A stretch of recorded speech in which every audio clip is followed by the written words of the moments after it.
நாங்குநேரி டாஸ்மாக் மதுபான கடையில் விற்கப்பட்ட மது பாட்டிலில் பூச்சி இறந்து கிடக்கும் வீடியோ சமூக வலைதளங்களில் வைரலாகி வருகிறது. நெல்லை மாவட்டம் நாங்குநேரியில் டாஸ்மாக் மதுபான கடை செயல்பட்டு வருகிறது. அந்த கடையில் அதே பகுதியைச் சேர்ந்த கூலி தொழிலாளி ஒருவர் மது பாட்டில் ஒன்றை வாங்கிக் கொண்டு வீட்டிற்கு சென்றுள்ளார். அப்போது மதுவில் கருப்பு நிற துகள்கள் கலந்திருப்பதை அறிந்த அவர் இறந்து சிதைந்து போன பூச்சியின் உடல் பாகங்கள் மிதந்து கொண்டிருப்பதை கண்டு அதிர்ச்சி அடைந்தார். இதையடுத்து மீண்டும் மதுபான கடைக்கு சென்றவர் பாட்டிலுக்கு பதிலாக வேறு பாட்டில் தருமாறு கேட்டுள்ளார். இதற்கு ஊழியர்கள் மறுத்துள்ளனர். இதனால் மிகவும் வேதனை அடைந்த கூலி தொழிலாளி தரமற்ற முறையில் மதுபானம் விற்கப்படுவதாக குற்றம் சாட்டினார்.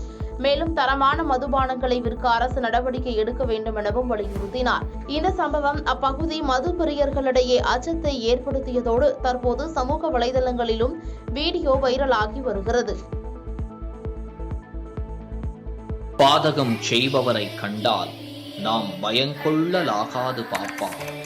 மோதி மிதித்து விடு பாப்பா, அவர் முகத்தில் உமிழ்ந்து விடு பாப்பா. அண்மை செய்திகளை உடனுக்குடன் தெரிந்து கொள்ள இணைந்திருங்கள் இயம்நாடு தொலைக்காட்சியுடன்.